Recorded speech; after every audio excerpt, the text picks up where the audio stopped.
పాదాలకు వందనాలు స్తోత్రాలు చెల్లిస్తున్నాను. ఈ సాయంకాల సమయంలో మీ సన్నిధిని సమీపించి మీ వాక్యాన్ని వినేటువంటి అవకాశాన్ని మాకు కల్పించారు. కాబట్టి మాతో మాట్లాడండి.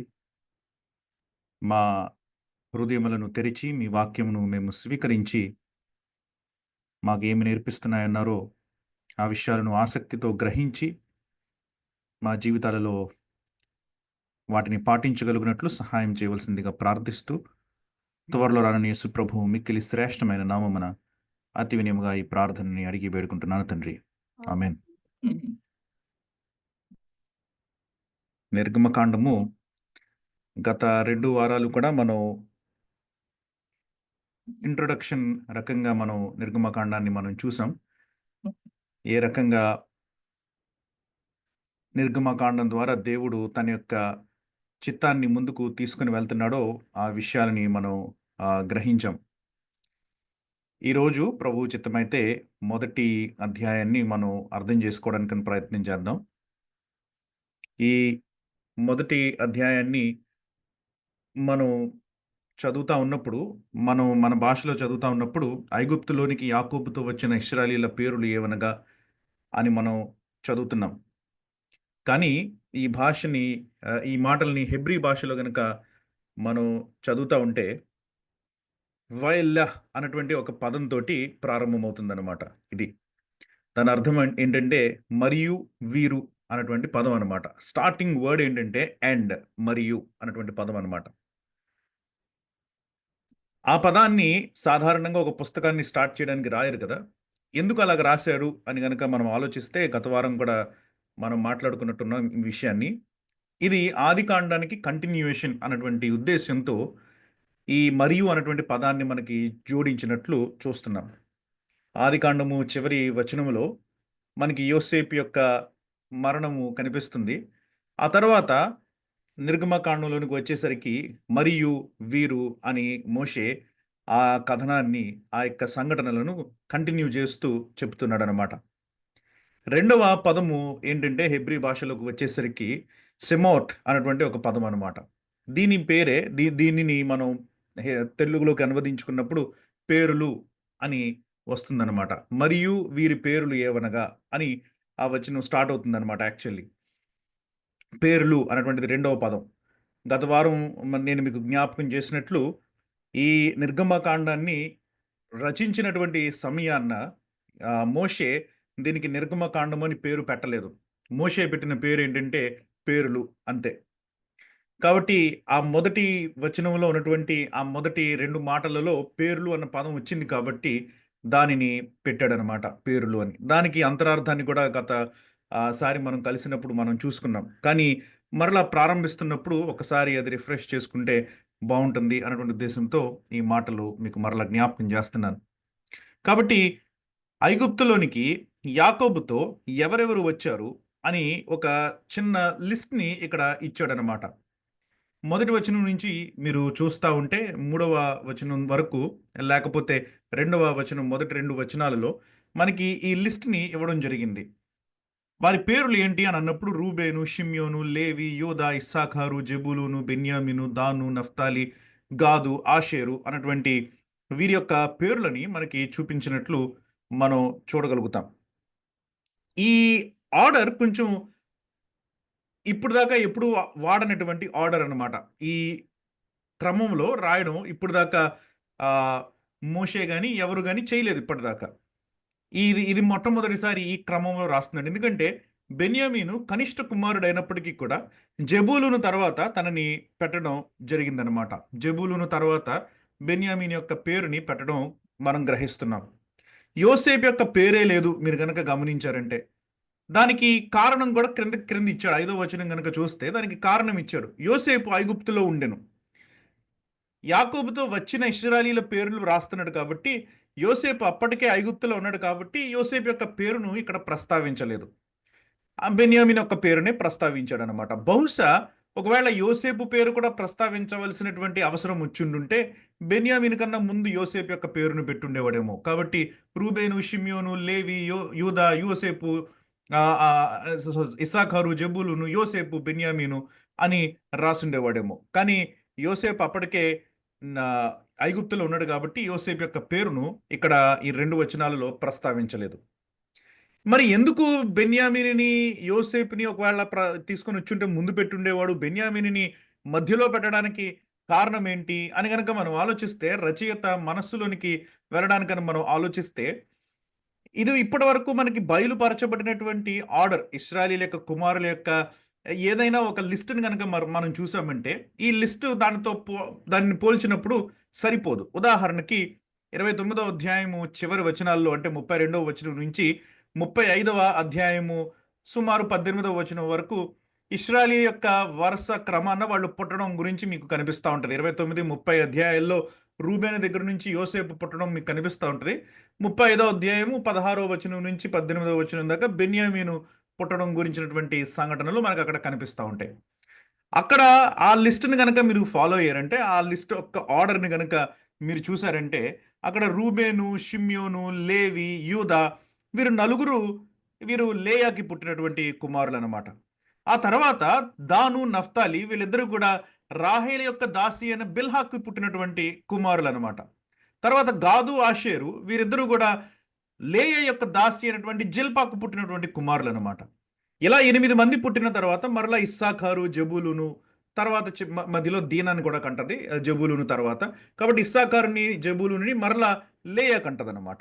చివరిలో యోసేపుని ఆ తదనంతరం కొన్ని సంవత్సరాలైన తర్వాత బెన్యామీనుని రాహేలు కంటది. కాబట్టి 12 మంది కుమారుల యొక్క వరుస ఒకవేళ వాళ్ళ వయసు ప్రకారం, పుట్టిన తేదీ ప్రకారం వాళ్ళని మనం ఆర్డర్ చేసుకుంటూ రావాలంటే అలా ఉంటది. రూబేను, షిమ్యోను, లేవి, యూదా, దాను, నఫ్తాలి, గాదు, ఆషేరు, ఇస్సాకారు, జబూలూను, యోసేపు, బెన్యామీను దీనాని మినహాయిస్తే. ఒకవేళ యాకోబు వారిని ఆశీర్వదించినటువంటి ఒక ఆర్డర్ క్రమం ఒకటుంది. యాకోబు తన పిల్లలని పిలిచి వాళ్ళని ఒక క్రమంలో ఆశీర్వదించాడనమాట. ఆ క్రమం మీకు 49వ అధ్యాయం ఆదికాండం 1వ వచనం నుంచి 27వ వచనం దాకా మీకు కనిపిస్తా ఉంటది. ఈ క్రమంలో మీకు వేరే ఒక ఆర్డర్ కనిపిస్తది. రూబేను, షిమ్యోను, లేవి, యూదా వీళ్ళ నలుగురు పేర్లు బానే రాస్తాడు. రూబేను, షిమ్యోను, లేవి, యూదా ఈ నలుగురు పేర్లు ఆర్డర్‌లో రాస్తాడు.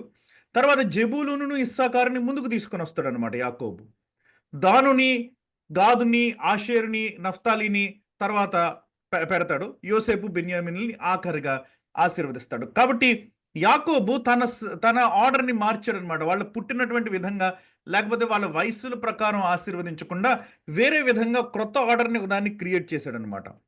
యాకోబు యొక్క మనస్సులో ఉన్నటువంటి ఆర్డర్ ఏంటి అని గనక మీరు ఆలోచిస్తే, లేయా యొక్క కుమారులందరినీ కలిపి ఆశీర్వదించాడనమాట. రూబేను, షిమ్యోను, లేవి, యూదా, జెబూలూను, ఇస్సాకారు వీళ్ళందరూ లేయా పిల్లలు. కాబట్టి వాళ్ళందరినీ కలిపాడనమాట. దాను, గాదు వీళ్ళిద్దరూ ఒకే ఆమె పిల్లలు కాదు.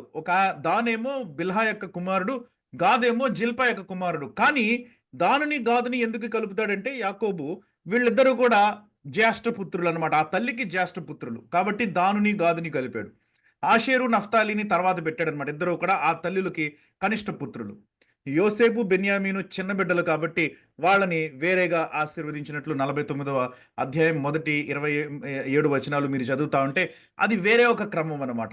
ఒక్కొక్క సమయంలో ఒక్కొక్క కాంటెక్స్ట్లో ఈ ఆర్డర్ మారుతా ఉందన్నమాట. అవసరాన్ని బట్టి కొన్ని సార్లు తల్లులను బట్టి ఇక్కడ ఆర్డర్ చేసుకున్నాడు అనమాట యాకోబు. తల్లులను జ్ఞాపకం చేసుకుంటూ ఆశీర్వదిస్తున్నాడేమో, కాబట్టి తల్లులను జ్ఞాపకం చేసుకుంటూ ఆశీర్వదిస్తున్నాడు అనమాట. మోషే నిర్గమకాండం మొదటి అధ్యాయంలోకి వచ్చేసరికి ఆ ఆర్డర్‌ని, ఆ లిస్ట్‌ని ఇంకొంచెం మార్చాడనమాట. మోషే కూడా లేయా యొక్క కుమారులందరినీ కలిపి రాశాడు. రూబేను, షిమ్యోను, లేవి, యూదా, ఇస్సాకారు, జెబూలూను వీళ్ళందరినీ కూడా కలిపి రాశాడనమాట. బెన్యామీనుని అంటే రాహేలు యొక్క కుమారుణ్ణి తీసుకొని వచ్చాడనమాట. ఎందుకంటే అసలు రాహేలు ఉపపత్ని కాదు కదా, ముఖ్యమైనటువంటి పత్ని అసలు చెప్పాలంటే. లేయాని కూడా పెళ్లి చేసుకోవాలని అనుకోలేదు యాకోబు. రాహేలుని పెళ్లి చేసుకోవాలనుకున్నాడు. కానీ లేయా ద్వారా మోసపోయి లేయాని పెళ్లి చేసుకోవాల్సి వచ్చింది. కాబట్టి ఆ రకంగా చూడాలంటే రాహేలు ముఖ్యమైనటువంటిది. కాబట్టి రాహేలు యొక్క పిల్లలని ముందుకు తీసుకొని వచ్చాడనమాట. యోసేపు గురించి రాయలేదు, ఎందుకో కారణం కూడా చెప్పాను మీకు. కానీ బెన్యామీనుని ముందుకు తీసుకుని రావడానికి కారణం అదనమాట. దాను, నఫ్తాలి వీళ్ళిద్దరిని కూడా కలుపుతాడు. ఎందుకంటే యాకోబు ఆశీర్వదించినట్లు జ్యేష్ఠత్వాన్ని చూడడు ఇక్కడ. దాను, నఫ్తాలి బిల్హా కుమారులు, గాదు, ఆషేరు, జిల్పా కుమారులు. ఎందుకు నేను దీని మీద ఒక 5 నిమిషాలు చెప్తున్నాను అనంటే, కొన్ని సార్లు ఇలాంటి మాటలు మనం జాగ్రత్తగా పరిశీలించినప్పుడు ఆ బ్యాక్‌గ్రౌండ్ అర్థం చేసుకోవచ్చనమాట. ఇందాక యాకోబు గారి మనసులో వాళ్ళ పుట్టిన తేదీల కన్నా భార్యలు ముఖ్యము అని తెలుస్తా ఉందన్నమాట. ఇక్కడ ఆ భార్యలు ముఖ్యమే కానీ, ఇప్పుడు పొలిటికల్లీ మనం ఒక దేశం గురించి మాట్లాడుతున్నాం కాబట్టి హైరార్కీస్ వచ్చాయన్నమాట ఇక్కడికొచ్చేసరికి. అంటే ఎవరు ప్రాముఖ్యమైనటువంటి వారు, ఎవరు రెండవ వారు, ఎవరు కనిష్ఠులు అన్నటువంటి ఒక రకమైనటువంటి ఆర్డర్ వచ్చిందన్నమాట. లేయాకి సమానంగా సుమారుగా ఇప్పుడు రాహేలు పైకొచ్చిందన్నమాట. మీరు గనక జ్ఞాపకం చేసుకుంటే మనం యోసేపు గురించి ధ్యానిస్తా ఉన్నప్పుడు యోసేపు తన తల్లి చనిపోయిన తర్వాత లేయ కుమారులతోటి ఆడాల్సినటువంటి పరిస్థితి ఉండేది యాక్చువల్లీ. ఎందుకంటే సహోదరి కాబట్టి, స్వంత చెల్లి కాబట్టి లేయ కుమారులతోటి యోసేపు ఆడుతూ ఉండాలన్నమాట. అది సంభవించలేదు.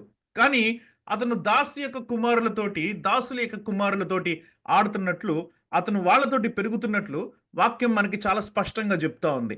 అంటే అక్క తన యొక్క బాధ్యతను తీసుకోలేదు కానీ, చనిపోయిన తర్వాత నా చెల్లి కుమారుడే కదా అని అక్క తన బాధ్యతను తీసుకోలేదు కానీ, వాళ్ళ దాసిలికి అప్పగించేసిందనమాట. ఎందుకంటే లేయకి రాహేలుకి పడేది కాదు కాబట్టి అక్కడ మనకి ఆ యొక్క కోపమో లేకపోతే పగో లేకపోతే ఏంటో అలాంటిది కొంచెం బయటకొచ్చిందనమాట లేయ విషయం దగ్గరికి వెళ్ళేసరికి. కానీ ఇప్పుడు ఆ ఆర్డర్‌ని సరిచేస్తున్నాడనమాట మోషే. ఇక్కడ రైట్ అవుతుందనమాట. రాహేలుకి రావాల్సినటువంటి స్థానం ఇవ్వబడుతుందనమాట. రాహేలు యొక్క పుత్రులని పైకి తీసుకొని వచ్చారనమాట. కారణం ఏంటంటే యోసేపు యొక్క ప్రాముఖ్యత. యోసేపు ఐగుప్తులో ప్రముఖుడిగా జీవించినందువలన, యోసేపు వలన ఇశ్రాయేలు యొక్క వంశమంతా గూడా, ఇశ్రాయేలు యొక్క సంతానమంతా గూడా కాపాడబడినందున యోసేపు ప్రాముఖ్యతని బట్టి ఇప్పుడు రాహేలు యొక్క ప్రాముఖ్యత కూడా పెరిగిందనమాట. అందుకని రాహేలు యొక్క బిడ్డలని ఇప్పుడు లేయా బిడ్డల తర్వాత లిస్ట్ చేస్తున్నారనమాట. నిజానికి చెప్పాలంటే 6గురిని లేయా కన్నది. కాబట్టి ఆమె కొంచెం ప్రాముఖ్యతని సంతరించుకున్న ముఖ్యమైన కుమారులను. ఎందుకంటే మోషే గారు రాస్తున్నారు ఈ గ్రంథాన్ని. ఆయన లేవి కుమారుడు. అంటే లేయా యొక్క కుమారుడనమాట. లేయా వంశంలో నుంచి వచ్చినవాడు మోషే. యూదా అని అంటున్నాం. ఆమెకు యూదులు కూడా యేసు ప్రభు కానివ్వండి, దావీదు కానివ్వండి, వీళ్ళంతా కూడా లేయా యొక్క వంశం నుంచి వచ్చినటువంటి వారే. లేయా యొక్క బిడ్డల కింద లెక్క అనమాట వీళ్ళంతా కూడా. కాబట్టి రాహేలు కాదు కానీ లేయా ముఖ్యమైనది అని మనకి ఇక్కడ చెప్తూనే మోషే రాహేలు యొక్క స్థితిని కూడా పెంచుతున్నాడు అనమాట. దాసీల కన్నా రాహేలు యొక్క స్థితిని పెంచుతున్నాడు. కాబట్టి ఆ చిన్న ఆర్డర్ మనకి ఇక్కడ కనిపిస్తా ఉందన్నమాట. ఆ మార్పు మనకి ఇక్కడ కనిపిస్తా ఉంది. మీరు తర్వాత ఎప్పుడైనా మీకు సమయం వచ్చినప్పుడు ద్వితీయోపదేశ కాండంలో కూడా కొన్ని ఒక ఆర్డర్ ఉంటుంది. అక్కడ మోషే ఇంకో వేరే రకంగా రాస్తాడనమాట. ఇక్కడ రాసినట్టు రాయడు. రూబేను, యూదా, లేవీలని కలుపుతాడు. షిమ్యోన్ని మొత్తం ఆర్డర్‌లోంచి తీసేస్తాడు. ద్వితీయోపదేశ కాండం 33వ అధ్యాయం 6వ వచనం నుంచి 25వ వచనం వరకు మీరు చూస్తా ఉంటే మోషే ఆశీర్వదించినటువంటి రీతి కనిపిస్తదనమాట అక్కడ. మోషే ఒకరి తర్వాత ఒకళ్ళని ఆశీర్వదించుకుంటూ వెళ్తా ఉన్నప్పుడు ఆ లిస్ట్ గనక చూస్తే అక్కడ షిమ్యోనే ఉండడనమాట. ఎందుకు షిమ్యోను ఉండడు? ఎందుకు ఇలాంటివన్నీ కూడా మనం ఇలాంటివి చదువుతా ఉంటే ఈ చిన్న చిన్న విషయాలను కూడా మనం గ్రహిస్తే వాక్యం మనకి జీవించినట్టు అనిపిస్తదనమాట. భలే కొత్త కొత్త విషయాలన్నీ కూడా తెలుస్తా ఉంటాయి మనకి. ఎందుకు ఇక్కడ షిమ్యోనుని మోషే లెక్క చెయ్యలేదు. షిమ్యోనుని వంశావళిలో లేకపోతే ఈ యొక్క లిస్ట్‌లో చేర్చలేదు ద్వితీయోపదేశ కాండం ఆఖరి అధ్యాయంలో 33వ అధ్యాయంలో అని గనక మీరు ఆలోచిస్తే, ఆదికాండం 49వ అధ్యాయం 7వ వచనంలో అక్కడ ఆహ్, యాకోబు చేసినటువంటి ఆ ప్రవచనాలలో ఇచ్చినటువంటి ఆశీర్వాదాలలో షిమ్యోను, లేవి వీరిద్దరూ కూడా ఇశ్రాయేలీయుల మధ్యన చెదిరిపోతారు. వారికంటూ ఒక స్వాస్థ్యం ఉండదు అన్నట్లు ప్రవచిస్తాడు. 49వ అధ్యాయం 7వ వచనాన్ని మీరు తర్వాత గమనించండి. ఆదికాండం 49:7. షిమ్యోను, లేవి వీరిద్దరు కూడా వారిద్దరిని కలిపి వారిద్దరి గురించి మాట్లాడుతూ అక్కడ అంటాడనమాట. షిమ్యోనుకి స్వాస్థ్యం ఉండకుండా పోతుంది. అతను ఇశ్రాయేలీయుల మధ్యలో చెదిరిపోతాడు. కాబట్టి షిమ్యోనుకి నిజంగా స్వాస్థ్యం లేదు. అక్కడ 33వ అధ్యాయం ద్వితీయోపదేశ కాండంలో మోషే ఆశీర్వదిస్తున్నప్పుడు స్వాస్థ్యం ఇస్తూ వాళ్ళని ఆశీర్వదిస్తున్నాడనమాట. మీరు పలానా ప్రాంతాన్ని మీరు స్వతంత్రించుకోవాలి అని స్వాస్థ్యం అనేటువంటి కాంటెక్స్‌లో వారిని ఆశీర్వదిస్తున్నాడు కాబట్టి స్వాస్థ్యం లేనటువంటి షిమ్యోనీయులని ప్రక్కన పెట్టేశాడనమాట. మరి అన్న లేవీయుల గురించి రాశాడు కదా అని మీరు అడగొచ్చు. లేవీయుల గురించినటువంటి ప్రస్తావన ఎందుకొచ్చింది?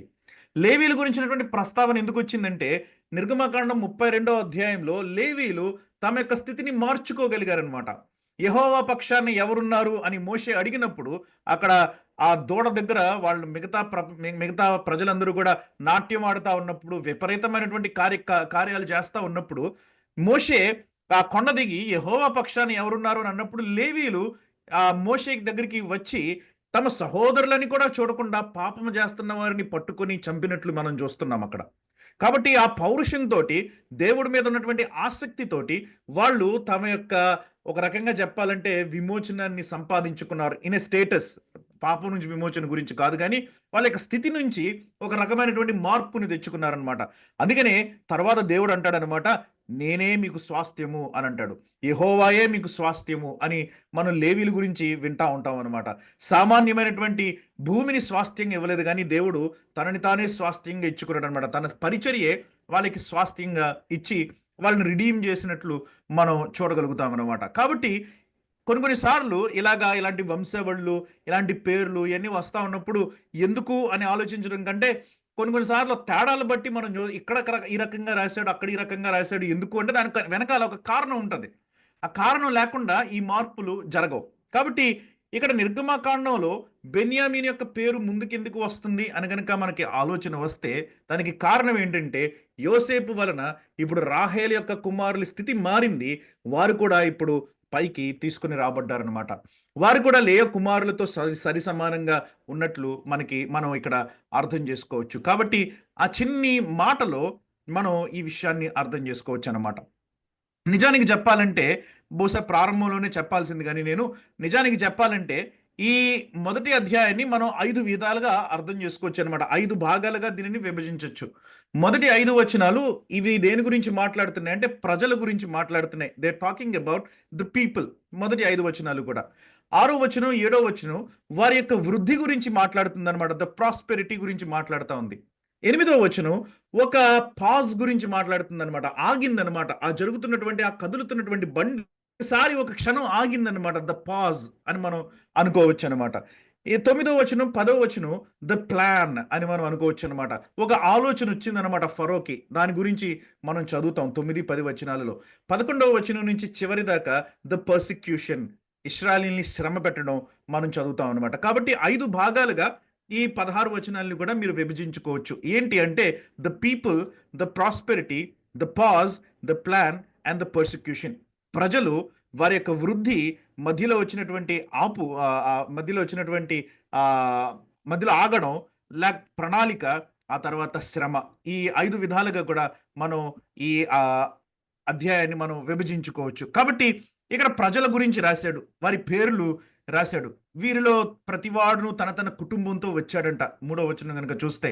కాబట్టి వీళ్ళందరి సంఖ్య కలిపితే 70 మంది అనమాట. 70 మంది ఇశ్రాయేలీయులు వచ్చారు. కానీ ఇప్పుడు వాళ్ళు బాగా వృద్ధి చెందారనమాట. 6వ వచనం గనక మనం చూస్తే అక్కడ రాస్తున్నాడు, యోసేపును అతని అన్నదమ్ములందరూ ఆ తరము వారందరూ చనిపోయిరి అని మనం చూస్తున్నాం. చాలా సంవత్సరాలు గడిచిపోయాయి. వందల సంవత్సరాలు గడిచిపోయాయి అనమాట. వందల సంవత్సరాలు గడిచిపోయాయి కాబట్టి ఇప్పుడు కాంటెక్స్ట్ మారిపోయిందనమాట. ఇప్పుడు యోసేపు, అతని అన్నదమ్ములు, ఆ తరము వాళ్ళంతా కూడా చనిపోయారనమాట. యోసేపు గురించి తెలిసినటువంటి వ్యక్తులు కూడా చాలా మంది చనిపోయారు. కానీ అంతటితో ఆగిపోయిందా? అంతటితో ఆగిపోలే. తర్వాత ఒక మంచి విషయం జరుగుతుందనమాట. మనం గతసారి మనం కలిసినప్పుడు ఆదికాండం ఏమైతే జరుగుతూ ఉంటుందో ఆదికాండంలో, దాన్ని నిర్గమకాండంలో రివర్స్లో జరుగుతూ ఉంటుందని మనం జ్ఞాపకం చేసుకున్నాం కదా. ఆదికాండం 1వ అధ్యాయం 28వ వచనంలో దేవుడు ఆదాముని అవ్వని ఆశీర్వదించి, మీరు ఫలించి అభివృద్ధి పొంది విస్తరించి భూమిని నిండించి దానిని లోపరుచుకోండి అని ఆశీర్వదించిన తర్వాత 5వ అధ్యాయంలో నుంచి చూస్తే మరణం కనిపిస్తుంది. లేకపోతే నిజంగా చెప్పాలంటే 4వ అధ్యాయం నుంచే మరణం కనిపిస్తుంది. హేబెలు చచ్చిపోతాడు. ఆ తర్వాత 5వ అధ్యాయం నుంచి మనం చదువుతా ఉంటే ఒకరి తర్వాత ఒకళ్ళు చనిపోతా ఉంటారు. ఆదోము చనిపోతాడు, షేము చనిపోతాడు, షేతు చనిపోతాడు, ఏనుష్ చనిపోతాడు, కేయినాను చనిపోతాడు. అలా ఒకరి తర్వాత ఒకళ్ళు చనిపోతా ఉంటారు అనమాట. తర్వాత 5వ అధ్యాయం అంతా మరణం గురించి మనకి కనిపిస్తుంది. అక్కడ ఆశీర్వాదం ముందు వచ్చింది, కానీ తర్వాత మరణం వచ్చింది. ఇక్కడ కనుక మీరు చూసారంటే రివర్స్ అవుతుంది అనమాట. 6వ వచనం చూస్తే తన తరము వారంతా కూడా చనిపోయారు. యోసేపు, అతని అన్నదమ్ములు, అంటే వచ్చినటువంటి ఆ 12 మంది, ఆ 70 మంది మొత్తం అంతా చనిపోయారు అనమాట. ఆ 70 మంది కూడా చనిపోయారు అనమాట. పిల్లలు కూడా చనిపోయారు. 7వ వచనం చూస్తే దానితోటి ఆగిపోయిందా వాళ్ళ యొక్క వంశము అంటే ఆగలే. 7వ వచనం రివర్స్ చేస్తుందన్నమాట. ఇశ్రాయేలీయులు బహుసంతానము గలవారై అభివృద్ధి పొంది విస్తరించి అత్యధికముగా ప్రబలిరి, వారున్న ప్రదేశము వారితో నిండి ఉండెను. ప్రాస్పెరిటీ, వారి యొక్క అభివృద్ధి, వారి యొక్క వృద్ధిని గురించి ఇక్కడ మాట్లాడుతుంది. సుమారుగా 16వ సంవత్సరం క్రీస్తు పూర్వం 16వ శతాబ్దంలో మనము ఉన్నామన్నమాట. కాబట్టి ఆ దినాలలో ఇశ్రాయేలీయులు ఐగుప్తులో సంపూర్ణంగా నింపేశారనమాట. ఇశ్రాయేలీయులు ఐగుప్తుని. అందుకనే ఇక్కడ రాస్తున్నాడు అనమాట, బహుసంతానము గలవారై. ఎంత చక్కటి మాట రాస్తున్నాడో చూడండి. రివర్స్లో వెళ్తున్నాడు అనమాట. ఆదికాండం 5 నుంచి మనం వెనక్కి చదువుకుంటూ వెళ్ళామనుకోండి, ఆదికాండం 1:28లోకి వస్తాం. అలాగా ఇక్కడ మరణం దగ్గర నుంచి వెనక్కి వెళ్తున్నాడు అనమాట. ఎక్కడికంటే ప్రాస్పెరిటీలోనికి. అందుకనే మాటలు కూడా అలాగే రాశాడు అనమాట. మీరు ఫలించి అంటే సంతానము గలవారే, అభివృద్ధి పొంది విస్తరించి అని అంటున్నాడు అనమాట. వారున్న ప్రదేశమును నిండించారనమాట, నిండిపోయిందనమాట. సో ఈ దేవుడు ఏదైతే చెప్పాడో 5 విషయాలు చెప్తాడు అక్కడ. ఫలించి అభివృద్ధి పొంది విస్తరించి భూమిని నిండించి దాన్ని లోపరుచుకోండి అని 5 విషయాలు చెప్తాడు. వాటిలో వీళ్ళు ఫలించారు, అభివృద్ధి పొందారు, విస్తరించారు, ఐగుప్తును నింపేశారు కూడా 4. 5వది ఏంటంటే దానిని లోపరిచేసుకోవడం. అది జరగకూడదు అనమాట. అది జరగకూడదు. కాబట్టి నెక్స్ట్ కథ కదులుతుంది. అందుకనే కాబట్టి వీళ్ళు బాగా విస్తరించి ఆ ప్రాంతం అంతటిని కూడా నింపేశారు. దేవుడు ఆదికాండం 1:28లో ఏ ఆశీర్వాదాన్ని అయితే ప్రజల మీదకి ఇచ్చారో ఆ ఆశీర్వాదానికి వీళ్ళు కర్తలు అవుతున్నారనమాట. ఆశీర్వాదం వీళ్ళ యొక్క జీవితంలో కనిపిస్తా ఉందన్నమాట. Numeric strength. వీళ్ళ బలం గురించి ప్రబలిరి అని అంటే వీళ్ళు మిగతా వాళ్ళని అణిచేస్తున్నారు, వీళ్ళు కండబలం కలిగిన వారు అని మాట్లాడట్లేదు. అక్కడ సంఖ్య గురించి మాట్లాడుతుంది అనమాట. సంఖ్యలో వాళ్ళు విస్తరించినటువంటి బలంగా ఉన్నటువంటి వ్యక్తులు అనమాట. చాలా మంది ఉన్నారనమాట అక్కడ. ఇది మనకి దేనిని జ్ఞాపకం చేస్తూ ఉందంటే ఆదికాండం 12వ అధ్యాయం 2వ వచనం కనుక మీరు చూస్తే దేవుడు అబ్రహాముని పిలిచినప్పుడు అబ్రహాముకి వాగ్దానం చేస్తున్నాడు అనమాట. నేను నిన్ను గొప్ప జనముగా చేస్తాను అని అంటున్నాడు. గొప్ప అంటే చాలా పేరున్న జనం అని కాదు అక్కడ అర్థం. టూ మెనీ పీపుల్ అనమాట. చాలా ఎక్కువ మంది జనంగా నేను నిన్ను చేస్తాను అని అంటున్నాడు అనమాట. కాబట్టి ఆ తర్వాత పేరుని కూడా గొప్ప చేస్తానన్నాడు. అది తన పేరు గురించి. కానీ గొప్ప జనం అని అంటున్నప్పుడు నంబర్ గురించి అక్కడ మాట్లాడుతున్నాడు అనమాట. 12వ అధ్యాయం 2వ వచనంలో. 13వ అధ్యాయం 16వ వచనంలో కనుక మీరు చూసారంటే లోతుకి అబ్రహాముకి ఎడబాటు వచ్చిన తర్వాత దేవుడు అబ్రహాముకి కనిపించి అంటాడు, ఈ సముద్రంలో ఇసుక రేణువులంతా నేను నీ సంతానాన్ని విస్తరింపజేస్తాను అని అంటాడు అనమాట. 13:16లో. ఆదికాండం 15వ అధ్యాయం 5వ వచనంలో ఎలియాజరు గురించి బాధపడతా ఉన్నప్పుడు అబ్రహాము ఈ దేవుడు కనిపించి బయటకు తీసుకుని వచ్చి పైకి చూడని చెప్పి ఆకాశ నక్షత్రాలన్నింటినీ చూపించి ఇంత విస్తారంగా నీ సంతానాన్ని నేను వృద్ధి చెందిస్తాను అని అంటాడు అనమాట. కాబట్టి ఈ వాగ్దానాలన్నీ నెరవేరుతున్నాయి అనమాట. ఇది ఒక చక్కగా సస్యశ్యామలంగా ఉన్నటువంటి ఒక చక్కటి మొలకెత్తి వృద్ధి చెందుతున్నటువంటి ఒక చెట్టు లాంటి కథ అనమాట. ఇది చక్కగా ఉందన్నమాట. ఏ శ్రమ లేదనమాట, ఏ కష్టము లేదనమాట. విపరీతంగా ఎదుగుతున్నారనమాట. ఏమి రెసిస్టెన్స్ లేదు వాళ్ళకి, ఏమి గాలి రావట్లేదు, ఏమి తుఫాను రావట్లేదు, ఏ సమస్య లేకుండా చక్కగా ఎదుగుతున్నటువంటి కథ అనమాట ఇది 7వ వచనం వరకు. ఇప్పుడు ఈ ప్రాస్పెరిటీలో సడన్గా ఒక పాజ్ వచ్చిందనమాట. సడన్గా కాసేపు ఆగిందనమాట. ఇది సడన్గా స్తంభించిందనమాట. ఒక స్తంభన మనకి కనిపిస్తూ ఉంది. 8వ వచనం అక్కడ అంటున్నాడు, అప్పుడు యోసేపును ఎరుగని క్రొత్త రాజు ఐగుప్తును ఏలనారంభించెను. టోన్ మారిందనమాట ఇక్కడ. ఇప్పుడు దాకా మంచి పాజిటివ్గా ఉన్నటువంటిది సడన్గా ఇక్కడ టోన్ మారిందనమాట. యోసేపును ఎరుగని క్రొత్త రాజు. సో యోసేపు అంటే ఎవరో తెలియనటువంటి ఒక క్రొత్త రాజు వచ్చాడనమాట. క్రొత్త తరము, క్రొత్త గోత్రము అని అనుకోవచ్చని మనం మొట్టమొదటి సెషన్లో మనం చూసుకున్నాం. ఇతని పేరు బహుశా అహ్మోస్ అని కూడా మనం గ్రహించాం. కాబట్టి మరలా నేను వాటన్నిటిని నేను మీకు చెప్పట్లేదు. కానీ యోసేపు అంటే ఎవరో తెలియదు, అతని చేసిన కార్యాలు ఏంటో తెలియదు అనమాట. అతని ఎలాగా మరణం నుంచి ఐగుప్తునంతటిని కాపాడాడో ఆ చరిత్ర తెలియదు అనమాట. తన చరిత్ర గురించి తనే తెలుసుకోలేనటువంటి ఒక మూర్ఖుడైనటువంటి రాజు వచ్చాడనమాట. ఎందుకంటే రాజు అన్నవాడు సహజంగా చరిత్రను తెలుసుకోవాలి. ఎవరైనా ఒక దేశానికి అధికారి అయితే ఆ దేశ అధికారికి చరిత్ర తెలియకపోతే ఎలాగా? లేకపోతే ఒక రాష్ట్ర అధికారికి చరిత్ర తెలియకపోతే, రాష్ట్రం చరిత్ర తెలియకపోతే ఎలాగా? మన రాష్ట్రం గురించినటువంటి బేసిక్ విషయాలు తెలియకపోతే ఎలాగా? మరి దేశమంతటినీ నశించిపోకుండా కాపాడినటువంటి వ్యక్తి గురించి తెలుసుకోవాల్సిన అవసరం లేదా? పైగా రాజుగా ఉన్నవాడికి ఏదో మామూలు వ్యక్తికి తెలియలేదంటే అర్థం ఉంది, రాజుగా ఉన్నవాడికి తెలుసుకోవాల్సిన అవసరం లేదా? ఇలాంటి వ్యక్తికి, ఈ వ్యక్తికి అది కూడా తెలియదన్నమాట. యోసేపు గురించి, అతను చేసినటువంటి కార్యాల గురించి, అతను ప్రజల్ని ఎలా రక్షించాడో, కాపాడాడో, ఐగుప్తుని ఎలా కాపాడాడో, ఆ విషయాలేవి కూడా ఈ రాజుకి తెలియదన్నమాట. కాబట్టి అలాంటి ఒక రాజు, క్రొత్త రాజు ఐగుప్తును ఏలనారంభించాడనమాట. ఇప్పుడు అతను గమనిస్తున్నాడు. అహమోస్ గురించి మనం చదువుకున్నటువంటి ఆ సెషన్ని కనుక మీరు జ్ఞాపకం చేసుకుంటే, ఆ అహమోస్ అనేటువంటి వ్యక్తి చుట్టూ ఉన్నటువంటి అనేకమైన రాజులతోటి యుద్ధాలు చేస్తున్నాడని, ప్రత్యేకించి ఐగుప్తులో ఉన్నటువంటి ఫారినర్స్ మీద దాడి చేస్తా ఉన్నాడని మనం గ్రహించాం, మనం గమనించాం, మీకు జ్ఞాపకం ఉంటే. కాబట్టి ఈ అహమోస్ అనేటువంటి వ్యక్తికి కొంచెం భయాలు ఉన్నాయన్నమాట. ఈ భయాలను బట్టి ఇశ్రాయేలీల యొక్క స్టాండర్డ్ ఏంటో కూడా మీకు తెలుస్తుంది. చాలాసార్లు ఇశ్రాయేలీల్ని మనం చాలా తక్కువ అంచనా వేస్తాం, ఐగుప్తులో ఉన్నటువంటి ఇశ్రాయేలీల్ని. కానీ వారి గురించినటువంటి కరెక్ట్ ఇంటర్ప్రిటేషన్, వారి గురించినటువంటి కరెక్ట్ విషయాలు అర్థం కావాలంటే ఈ రాజు దగ్గరికి వెళ్ళడమే సమంజసం. ఏమంటున్నాడో చూడండి. ఆ రాజు మొదటి మాట ఏమంటున్నాడంటే 9వ వచనం, తన జనులతో ఇట్లా అన్నాడు, ఇదిగో ఇశ్రాయేలు సంతతి అయిన ఈ జనము అని అంటున్నాడు. ఇశ్రాయేలు సంతతి అయిన ఈ జనము అని అంటున్నాడు. వీరు ఐగుప్తులోనికి వచ్చి సుమారు 300 సంవత్సరాలు పైన అయిపోయింది. 12 గోత్రాలు కలిసి వచ్చారు. ఆ 12 గోత్రాలు మరి విభజించిపోయి ఉండాలి ఈ పాటికి. 300 సంవత్సరాల క్రితం మన తల్లిదండ్రులు, వాళ్ళ యొక్క తాతలు, వాళ్ళ యొక్క తాతలు, వాళ్ళ యొక్క తాతలు ఎవరంటే మనకి ఎవరికి తెలియదు. మనం దానిని గ్రహించలేము, మనకి అవగాహన కూడా లేదు ఎవరు ఏంటన్నది.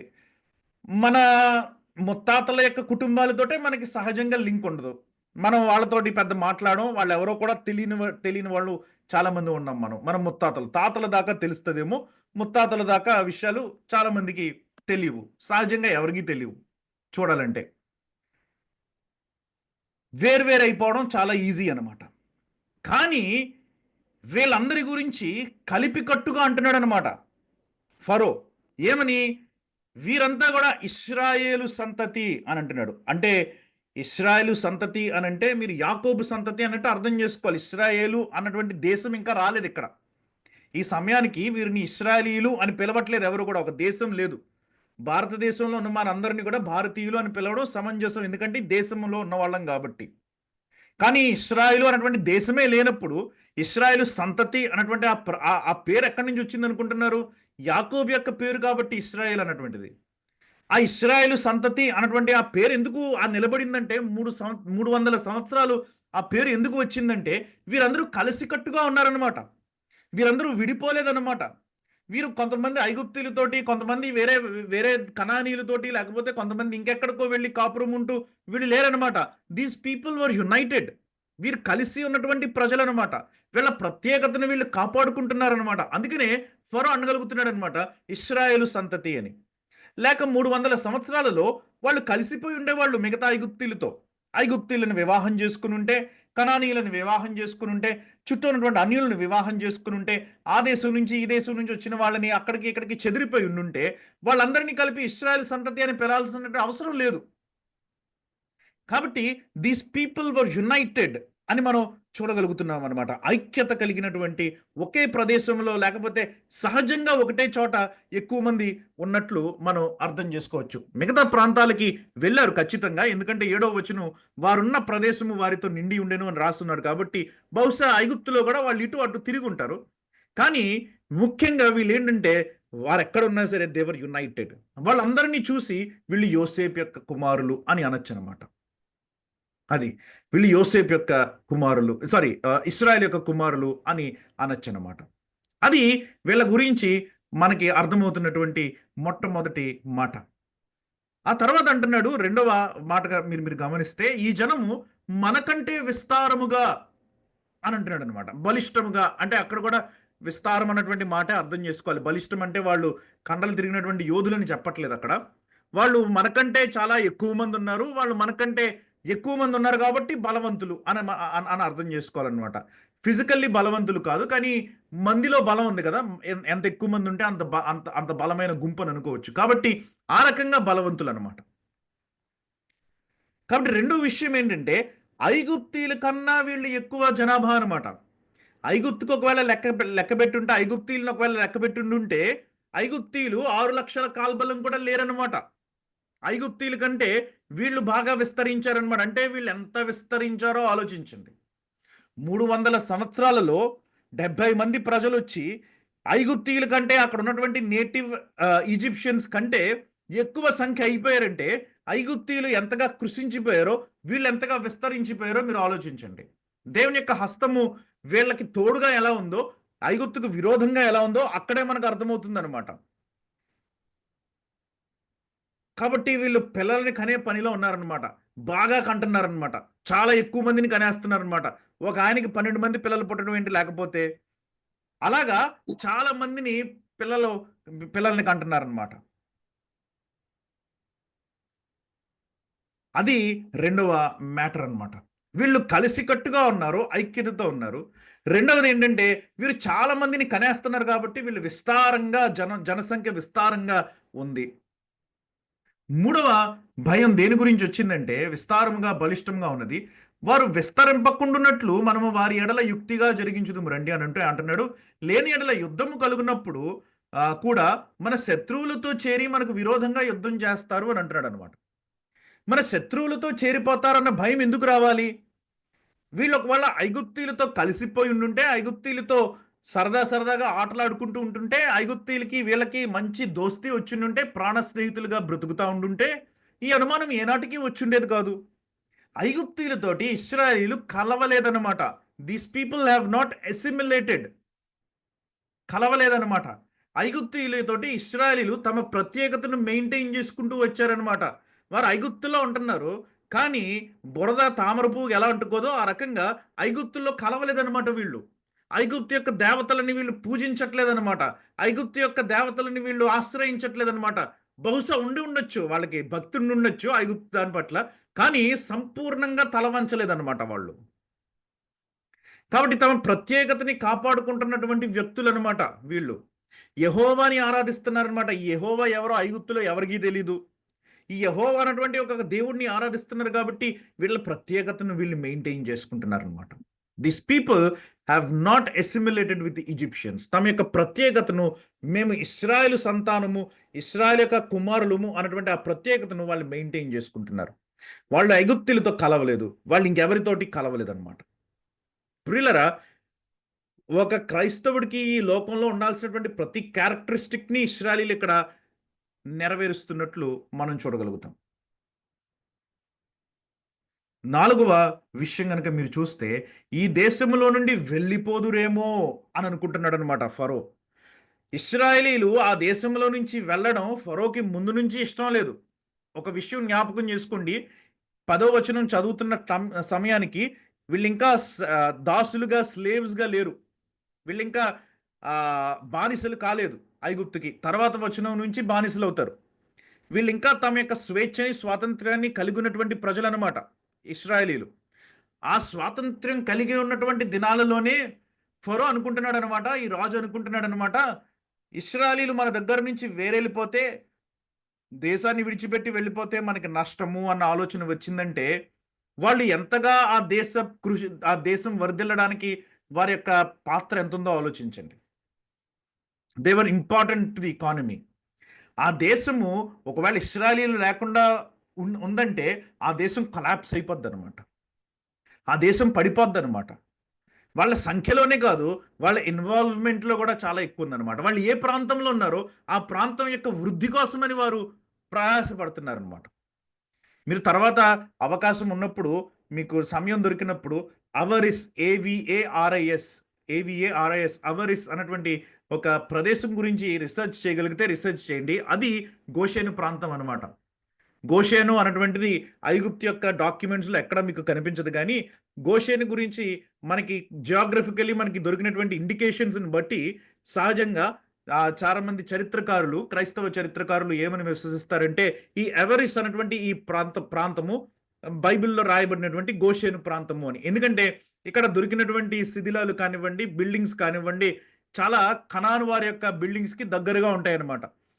కనాను వారి అక్కడ పం పంది మాంసం మీకు కనిపించదు. గొర్రెలే కనిపిస్తాయి. పంది యొక్క ఎముకలు కనిపించవు. తర్వాత దేవతా విగ్రహాలు ఎక్కువగా కనిపించవు. తర్వాత అక్కడ దొరికినటువంటి కొన్ని కొండలు వాటన్నిటి మీద కూడా కనానీయుల యొక్క ముద్రలు మీకు కనిపిస్తా ఉంటాయి. కాబట్టి ఇది ఇశ్రాయేలీలో ఉన్నటువంటి ప్రాంతము అని అవారిస్ అన్నటువంటి ఈ ప్రాంతాన్ని సహజంగా అంటారు. అది గనక మీరు చూసారంటే one of the most prosperous cities in the world at that time అనమాట. చాలా వృద్ధి చెందినటువంటి పట్టణం అనమాట. అది నైలు నదికి కొంచెం అవతల కనిపిస్తదనమాట.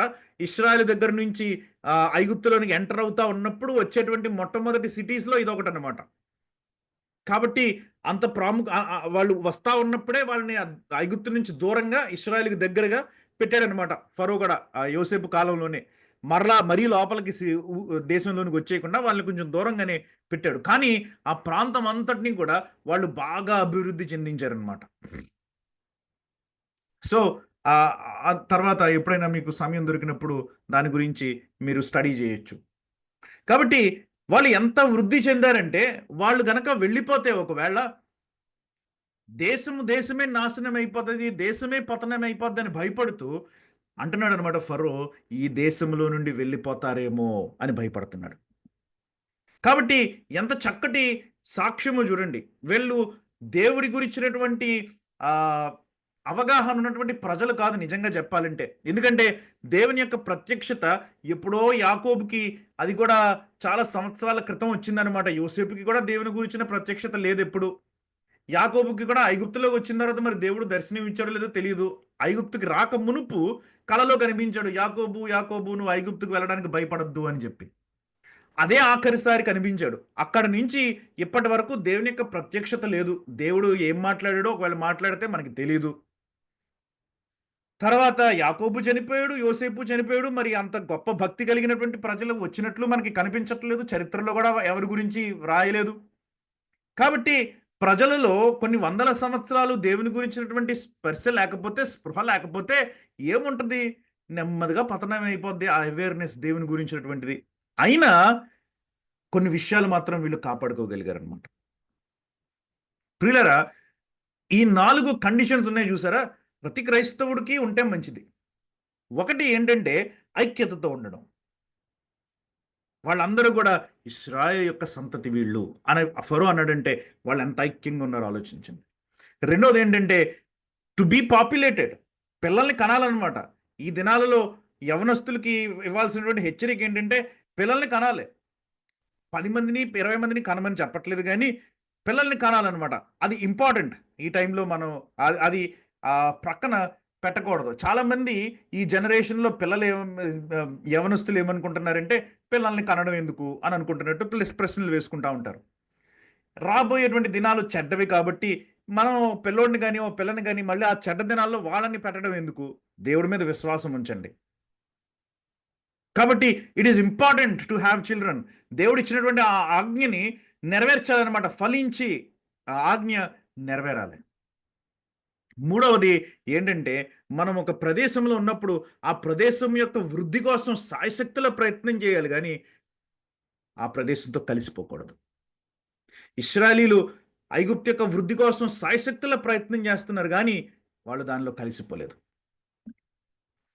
ఆ తామర పువ్వు ఉండడం వల్ల ఆ సరస్సుకి, ఆ బురద ఉన్నటువంటి ఆ ప్రాంతానికి అందం వస్తుంది, కానీ దాంతో కలిసిపోదు కదా. దాని సెపరేషన్ అది మెయింటైన్ చేసుకుంటుంది కదా. అలాగే అనమాట, మనం కూడా కలిసిపోకూడదు. We should be different but still strive for that. వాళ్ళు ఆ దేశము వృద్ధి పొందాలని, మన దేశం యొక్క చరిత్రలో మనం కలవాలన్నమాట. మన దేశం వృద్ధిని కోరుకోవాలన్నమాట. అలాగని చెప్పి దేశంతో కలిసిపోకూడదు. ఆ ప్రత్యేకతని, ఆ సంస్కృతితో కలిసిపోకూడదు. ఆ ప్రత్యేకతని మనం మెయింటైన్ చేయాలన్నమాట. మన దేవుని యొక్క ప్రజలము అన్నటువంటి ఆ ప్రత్యేకతని మనం మెయింటైన్ చేయాలి. భారతదేశం అని అనుకోకూడదు. ఇది నా దేశం కింద భావించాలి. కాబట్టి ప్రజలారా, ఈ మాటలు మనకి ఇశ్రాయేలీల గురించి ఫరో చెప్తున్నాడు. ఫరో చెప్తున్న మాటలను బట్టి మనం ఈ మాటలు అర్థం చేసుకోవచ్చు అనమాట. అందుకని అంటున్నాడు 10వ వచనం మనం జాగ్రత్తగా గమనించాలి. ఫరో యొక్క మెయిన్ గోల్ ఏంటంటే వీళ్ళని అణచాలి, కానీ దానికి అతను ఏరుకున్నటువంటి మీన్స్ ఏంటంటే మీరు ఆలోచించారంటే 10వ వచనం, వారు విస్తరింపకుండునట్లు అని అంటున్నాడనమాట. యుక్తిగా ప్రవర్తిద్దాం అని అంటున్నాడు. కానీ దేనికి అది యుక్తిగా ప్రవర్తిద్దాం? వాళ్ళని అణచడం కోసం కాదు. వాళ్ళు విస్తరింపకుండునట్లు. ఇది చాలా జాగ్రత్తగా గమనించాలి. అప్పుడు గాని మీకు ఈ అధ్యాయంలో జరుగుతున్నటువంటి విషయం తెలీదనమాట. వారు విస్తరింపకుండునట్లు. సో, ఫరోకి ఏంటనమాట మనసులో అతనికి కావాల్సింది ఏంటి? వీళ్ళ పిల్లల్ని కనకూడదు. ఇప్పుడు 1,00,000 మంది ఉన్నారు, లేదా 6,00,000 మంది ఉన్నారు. ఈ 6,00,000 మంది 6.5 లక్షలు అవ్వకూడదు. తగ్గిపోవాలే గాని పెరగకూడదు. ఆగిపోవాలి వీళ్ళు. ఇప్పుడు క్రైస్తవులు 3% ఉన్నారు. వీళ్ళు తగ్గాలే గాని పెరగకూడదు. సేమ్ ఆర్గ్యుమెంట్ అనమాట. విస్తరించకూడదు, ఆపేయాలి. వీళ్ళ యొక్క డెవలప్‌మెంట్‌ని, వీళ్ళ యొక్క గ్రోత్‌ని ఆపేయాలి. వీళ్ళు ఐక్యతగా ఉన్న ప్రజలు, వీళ్ళు పెరిగిపోతున్నటువంటి ప్రజలు, వీళ్ళు విస్తారంగా ఉన్నటువంటి ప్రజలు, వీళ్ళు దేశంలో ఎదుగుతూ ఉన్నటువంటి ప్రజలు, వీళ్ళని చూస్తా ఉన్నప్పుడు భయమేస్తుంది కాబట్టి వీళ్ళు తగ్గిపోవాలి. ఎగ్జాక్ట్‌లీ ఇశ్రాయేలీల గురించిన ఆర్గ్యుమెంట్ ఏంటో ఈనాడు మన దేశంలో కానివ్వండి, చాలా దేశాల్లో ఇదే ఆర్గ్యుమెంట్ ఉంటది క్రైస్తవుల గురించి కూడా. కాబట్టి చాలా ముఖ్యమైనటువంటి విషయం అన్నమాట. విస్తరింపకుండునట్లు. ఆ మాట మనం మర్చిపోకూడదు. విస్తరింపకుండునట్లు ఏం చేద్దాం అంటున్నాడు? యుక్తిగా జరిగించుదుము అని అంటున్నాడనమాట. యుక్తిగా అంటే డైరెక్ట్‌గా కాదనమాట. ష్రూడ్‌లీ, వైజ్‌లీ అని అంటున్నాడనమాట. తెలివిగా ఆలోచిద్దాం. విస్తరింపకుండునట్లు ఏం చేద్దాం? విస్తరింపకుండునట్లు డైరెక్ట్‌గా ఎళ్లి పిల్లల్ని చంపేయడం కాదు. డైరెక్ట్‌గా ఫ్యామిలీ ప్లానింగ్ అని కాదు. ఇంకేదో ట్రై చేద్దాం. ఇండైరెక్ట్‌గా ట్రై చేద్దాం అని అంటున్నాడనమాట. ట్రై చేస్తూ ఏసినటువంటి మొట్టమొదటి స్ట్రాటజీ ఏంటంటే 11వ వచనం గనుక మనం చూస్తే, కాబట్టి వారి మీద పెట్టిన భారములలో వారిని శ్రమ పెట్టుటకు వెట్టి పనులు చేయించు అధికారులను వారి మీద నియమింపగా వారు ఫరో కొరకు ధాన్యాదులను నిలువ చేయు పీతోము రామసేసును పట్టణములను కట్టిరి. ఆలోచించండి ఇక్కడ. ఇది ఆలోచిస్తే మన జీవితాలు కూడా కొంచెం క్లారిటీ వస్తదనమాట. ఎందుకు మన జీవితాల్లో కొన్ని జరుగుతున్నాయి అన్నటువంటి విషయాల్లో క్లారిటీ వస్తదనమాట. మొట్టమొదట ఏం చేస్తున్నాడు? డిస్ట్రాక్ట్ చేయడం కోసం, ప్రజలని పిల్లలు కనకుండా డిస్ట్రాక్ట్ చేయడం కోసం ఏం చేస్తున్నాడు? భారాలు పెట్టాడనమాట వాళ్ళ మీద. పని భారాన్ని పెట్టాడనమాట. శ్రమ పెట్టుటకు వెట్టి పనులు చేయించు అధికారులను కూడా వాళ్ళ మీద నియమించాడనమాట. మనం అందరం ఇదే జాతిలో ఉన్నవాళ్ళం కదా! మనల్ని డిస్ట్రాక్ట్ చేయడం కోసం, సువార్త ప్రకటించకుండా ఉండడం కోసం, పరిచర్యలో నిమగ్నం అవ్వకుండా ఉండడం కోసం, మన ఉద్యోగాలలో భారం పెరిగిపోతా ఉంటది మన మీద. మనం వృద్ధి చెందకుండా ఉండడం కోసమని చెప్పి చాలా స్ట్రాటజికల్లీ వస్తాడనమాట. ఫరోలాగా సాతానుని చూడండి. ఫరో ప్లేస్‌లో సాతానుని పెట్టండి. స్ట్రాటజీస్ మారవు సుమి. అందుకని ఇది చాలా ముఖ్యమైనటువంటి అధ్యాయం ఇది. మనం అర్థం చేసుకోవడానికి. స్ట్రాటజీస్ మారవనమాట. మనం వాక్యం చదవకూడదు. మనం బైబిల్ చదవకూడదు. లేకపోతే మనం ప్రార్థన చేసుకోకూడదు. కుటుంబ ప్రార్థన ఉండకూడదు. సంఘంలోకెళ్ళి కలవకూడదు. ఏం చేయాలి కాబట్టి నీకు విరక్తి తీసుకురాడు. నిన్ను పాపం చేయించడం కూడా చేయించక్కర్లేదు. నీతోటి అంత ప్రయాసపడక్కర్లేదు. ఉద్యోగంలో నీకు కొంచెం బాధ్యత ఇస్తే చాలు. ఉద్యోగంలో కొంచెం ఎదుగుదల ఇస్తే చాలు. ఉద్యోగంలో కొంచెం పని ఎక్కువిస్తే చాలనమాట. ఇవన్నీ జరిగిపోతాయి. మనకి తెలీదు. ఇదే జరుగుతుంది 11వ వచనంలో. భారాలు పెట్టాడనమాట. భారాలు పెట్టి ఖచ్చితంగా భారాలు చేయడం కోసమని వెట్టి పనులు చేయించు అధికారులను పెట్టాడనమాట. పైన బాసులను పెట్టాడనమాట. ఆ తర్వాత ఏమంటున్నాడంటే, ఫరో కొరకు ధాన్యాదులను నిలువ చేయు పీతోము రామసేసును పట్టణాలను కట్టించడానికి తీసుకెళ్ళిపోయాడనమాట. అంటే ఇలా జరుగుతదనమాట. ఏం జరుగుంటుందంటే, మొట్టమొదటిగా భారాలు పెట్టాడనమాట. మీరు ఆ పని చేయండి, ఈ పని చేయండి, వెట్టి చాకిరీ పెట్టాడనమాట. కఠినమైనటువంటి చాకిరీ పెట్టాడు. పొద్దున్న ఎప్పుడో 9కి వెళ్ళిపోతారో, బరువులు మోస్తారో, కష్టపడతారో, కాయ కష్టం చేస్తారు. సాయంత్రం ఎప్పుడో 7కో, 8కో వస్తారు. అలిసిపోతారు, పడుకుండిపోతారు. పిల్లల్ని కనరు. పాయింట్ అయిపోయింది. రెండోది ఏం చేశాడంటే, ఆ ఊరిలో ఉన్న వాళ్ళని కాస్త వేరే ఊరికి పంపించి ఊరు కట్టమని అన్నాడనమాట. భార్యని ఇక్కడ వదిలిపెట్టేశారు. ఈళ్ళేమో ఎక్కడికో వెళ్ళాల్సొచ్చింది.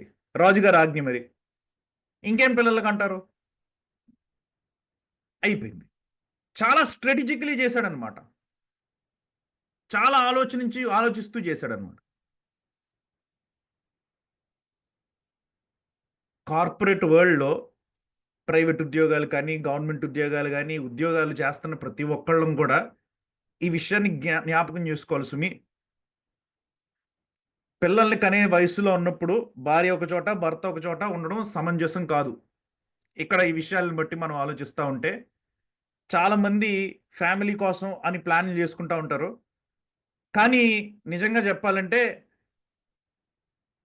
పిల్లల్ని కనాల్సిన ఏజ్‌లో పిల్లల్ని కనాలి అంతే. సో, ఇక్కడ చెప్తున్నాడనమాట చాలా స్పష్టంగా. డిస్ట్రాక్ట్ చేస్తా ఉన్నాడు. డైరెక్ట్‌గా కాదు. అందుకని అన్నాడు యుక్తిగా అంటున్నాడనమాట. యుక్తిగా అంటే ఓపెన్‌గా చేయట్లే. చాలా సీక్రెట్‌గా చేస్తున్నాడనమాట.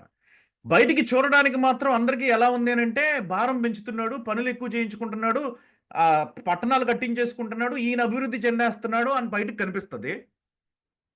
అసలు కావాల్సింది ఏంటంటే విస్తరించకుండా వారితో యుక్తిగా ప్రవర్తిద్దాం 10వ వచనం. అది మర్చిపోద్దు. పిల్లలు కనకుండా. అక్కడ పిల్లల్ని కనకుండా అంటే ఇక్కడ మనం ఏంటంటే ఆత్మీయమైనటువంటి పిల్లల్ని కనకుండా చేస్తా ఉంటాడనమాట. ఇక్కడ మన పరిచర్యలు విస్తరించకుండా చేస్తాడనమాట. ఇక్కడ మన సేవ విస్తరించకుండా, మనం వాక్యాన్ని ప్రకటించకుండా, మనం సువార్తని ప్రకటించకుండా, మన పనుల్లో మనం కష్టపడిపోతూ ఉండడం నేర్పిస్తూ ఉంటాడనమాట మనకి. అందుకని యేసుప్రభు వారు అన్నారు, అవన్నీ మీకు తర్వాత వస్తాయి. ముందు నా రాజ్యాన్ని వెతకండి, నా నీతిని వెతకండి. ముందు ఈ చేయండి. యూ విల్ బి డిస్ట్రాక్టెడ్ అని యేసుప్రభు వారు చెప్తున్నారు. దాని వెనకాల పడితే మనం డిస్ట్రాక్ట్ అవుతాం అనమాట. కాబట్టి ప్రియులారా, ఒక టైం పెట్టుకుని ఆ టైంలో ఉద్యోగం చేసుకోవచ్చు, ఆ టైంలో మిగతాయి చేసుకోవచ్చు, మిగతా టైంలో మిగతా ఫ్యామిలీని మనం పట్టించుకోవాలి, మనం చూసుకోవాలి, మనం ధ్యాస పెట్టుకోవాలి. పరిచర్య ధ్యాస పెట్టాలి. లేకపోతే ఈ ట్రాప్లో మనం కూడా పడిపోతాం. ఇప్పుడు ఒక బ్రేక్ తీసుకుని ఇక్కడ ఒక ప్రశ్న ఆలోచిద్దాం. దేవుడు ఇశ్రాయేలీయుల్ని ఒకవేళ ఐగుప్తుకు తీసుకుని ఇశ్రాయేలీయుల్ని ఒకవేళ బాగా వర్ధిల్లింపజేసి దేవుడు కనాను దేశం అంతా ఇశ్రాయేల్కి ఇచ్చేయాలన్నాడు అనుకున్నాడు అనుకోండి. ఇంత పెద్ద స్టోరీ రాయడం ఎందుకు?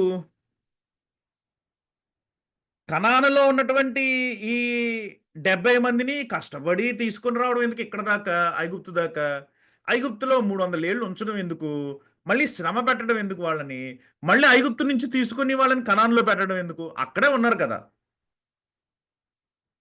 చిన్నప్పుడు అనుకునేవాళ్ళం కదా, ముక్కేదనంటే ఇలా చుట్టూ తిప్పి చూపిస్తాడన్న టైప్లో ఆ కనానులో ఉన్న వాళ్ళని ఐగుప్తుకు తీసుకొచ్చి 400 సంవత్సరాలు అయిన తర్వాత మరలా కనానుకు పంపించడం ఎందుకు?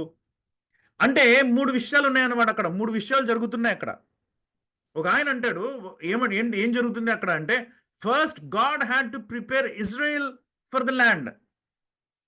అంటే ఇశ్రాయేలీయుల్ని ఆ దేశం కోసం సిద్ధపరచాలన్నమాట. 10 మంది, 20 మంది, 70 మంది ఉంటే సరిపోదన్నమాట ఆ దేశాన్ని నిండించేయాలి ఒకేసారి. అప్పుడు కానీ వాళ్ళు అదుపులోకి తెచ్చుకోలేరన్నమాట ఆ దేశాన్ని. వాళ్ళు వేరే అక్రమం చేస్తున్నటువంటి ప్రజలతో వాళ్ళు పెరుగుతూ ఉంటే, వీళ్ళ సంఖ్య పెరుగుతుంటే వాళ్ళు ఇంకా ఎక్కువగా పెరుగుతూ ఉంటారనమాట వాళ్ళు.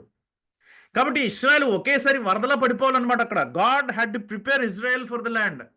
ఆ దేశం కోసం ఇశ్రాయేల్ని సిద్ధం చేయాలి, ఇశ్రాయేలీల్ని సిద్ధం చేయాలన్నమాట దేవుడు. కాబట్టి ఆ సిద్ధం చేసేటువంటి ఆ చేంబర్, ఆ గర్భ సంచి పోని అనుకోండి, ఆ రకంగా చెప్పాలంటే ఆ వూంబ్, ఆ ఇంక్యుబేషన్ చేంబర్ అని అనుకోండి, అది ఐగుప్తు అనమాట. ఐగుప్తులో ప్రిపేర్ చేస్తున్నాడు అనమాట. ఐగుప్తు యొక్క విద్యలని చూశారనమాట. ప్రపంచంలో కల్లా మోస్ట్ ప్రాస్పరస్ కంట్రీని చూశారనమాట. దాని యొక్క రాజ్యాంగాన్ని చూశారనమాట. దాని పాలనా వ్యవస్థని చూశారనమాట. దాని యొక్క పద్ధతులను చూశారనమాట. దాని యొక్క మిలిటరీని చూశారనమాట. దాని యొక్క ప్రతి స్ట్రాటజీని తెలుసుకున్నారనమాట ఇశ్రాయేలీలు. ఇన్ఫ్రాస్ట్రక్చర్ ఏం చేయాలో నేర్చుకున్నారనమాట. ఎలాగ కట్టాలో నేర్చుకున్నారనమాట. ఏం పనులు చేయాలో నేర్చుకున్నారనమాట. కాబట్టి వాళ్ళు ఆ దేశానికి వెళ్ళి స్వతంత్రించుకున్న తర్వాత ఇక్కడ నేర్చుకున్నవన్నీ అక్కడ అవలంబించగలిగారు. సడన్గా ఫస్ట్ ర్యాంక్ ఒకటి దగ్గర నుంచి నేర్చుకున్నారనమాట. అసలు ర్యాంకులోనే లేనటువంటి వాళ్ళు. కాబట్టి ఫాస్ట్గా గ్రో అవ్వగలిగారు వాళ్ళు. కాబట్టి మొదటిది ఇశ్రాయేలీయుని ఆ దేశం కోసం సిద్ధపరిచాడు దేవుడు. రెండవది ఏంటంటే ఆ దేశాన్ని కూడా ఇశ్రాయేల్ కోసం సిద్ధపరిచాడు దేవుడు. ఆ దేశాన్ని కూడా ఇశ్రాయేల్ కోసం, ఇశ్రాయేలీల్ని మోసేటువంటి దేశంగా ఉండడం కోసం ఆ దేశాన్ని కూడా దేవుడు మారుస్తూ ఉన్నాడు అనమాట. ఇశ్రాయేలీలు వచ్చి అక్కడ కాయ కష్టం చేసి కట్టుకో అక్కర్లేకుండా అక్కడ ఉన్నటువంటి ప్రజలే కట్టారనమాట వాళ్ళ కోసమని. అందుకని దేవుడు అంటాడనమాట, మీరు కట్టని ఇళ్లలో నివాసం చేస్తారు, మీరు నాటని ద్రాక్ష తోటలను మీరు మీరు ఆ, అనుభవిస్తారు అని ఆ దేశాన్ని ప్రిపేర్ చేస్తున్నాడు అనమాట. వాళ్ళకి చుట్టుపక్కల శాంతి సమాధానాలు ఉండడం కోసమని కోటలు ఉన్నటువంటి ప్రాంతాలను వాళ్ళకి ఇస్తున్నాడు అనమాట. పట్టణాలను వాళ్ళకి ఇస్తున్నాడు అనమాట. వెళ్ళిన వెంటనే తినడానికి భోజనం ఉన్నటువంటి పట్టణాలను వాళ్ళకి ఇస్తున్నాడు అనమాట. He's providing for them. ఇశ్రాయేలీయులని ఆ దేశం కోసం సిద్ధం చేస్తూ ఆ దేశాన్ని కూడా ఇశ్రాయేలీయుల కోసం సిద్ధం చేస్తూ ఉన్నాడు. అంతేకాకుండా మూడవది ఏంటంటే దేవుడు సమయాన్ని సిద్ధపరుస్తున్నాడు అనమాట. ఎందుకంటే తన్ను తాను చూపించుకోవడం కోసమని, తన యొక్క దివ్యత్వాన్ని చూపించుకోవడం కోసమని, తన యొక్క మహిమను చూపించడం కోసం, తన ఘనతని చూపించడం కోసం అనమాట. This is a display of God. దేవుని యొక్క కార్యం యొక్క డిస్ప్లే అనమాట ఇది. శిలువలో కూడా మనకు అదే కనిపిస్తూ ఉంటుంది.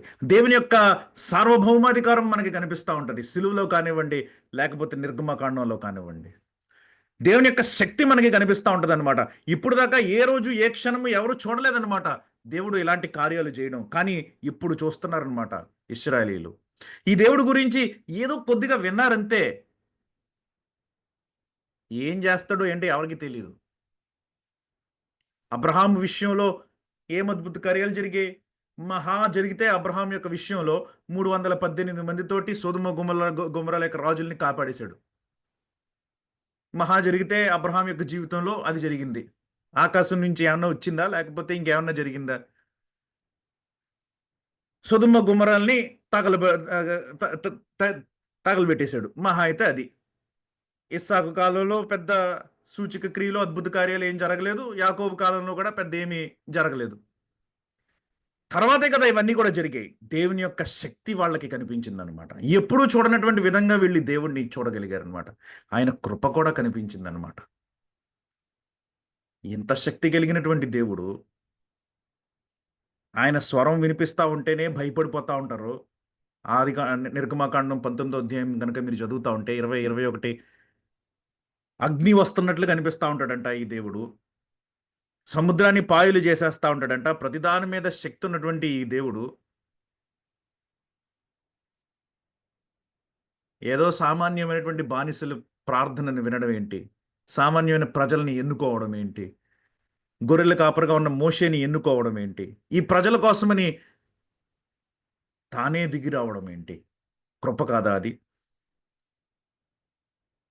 ఎక్కడో కోటలలో, పట్టణాలలో నివసిస్తున్నటువంటి బేకరాకారం కలిగినటువంటి పెద్ద పెద్ద శరీరాలు కలిగినటువంటి, బాగా యుద్ధం చేసి యుద్ధ నేర్పరులైనటువంటి వీరులందరినీ కూడా దేవుడు సునాయాసంగా ఓడించేశాడు వీళ్ళ కళ్ళ ముందు. వీళ్ళ కోసం కదా, దేవుని యొక్క ప్రేమను డిస్ప్లే చేస్తున్నాడు అనమాట. అందుకని పౌలు తిమోతికి రాస్తాడు, కొన్ని ఘనత కోసం అని వాడుకుంటాడంట దేవుడు. కొన్ని ఘటాలని ఘనహీనత కోసం వాడుకుంటా ఉంటాడంట దేవుడు. ఘనతకి వాడుకునే ఘటాలు ఉంటాయి. ప్రతి ఒక్కళ్ళు ప్రపంచంలో దేవుడి ఇంటిలో ఉన్నటువంటి ఒక గిన్నె. కొన్ని ఘనత కోసం వాడతాడు, కొన్ని ఘనహీనత కోసం వాడతాడు అనమాట.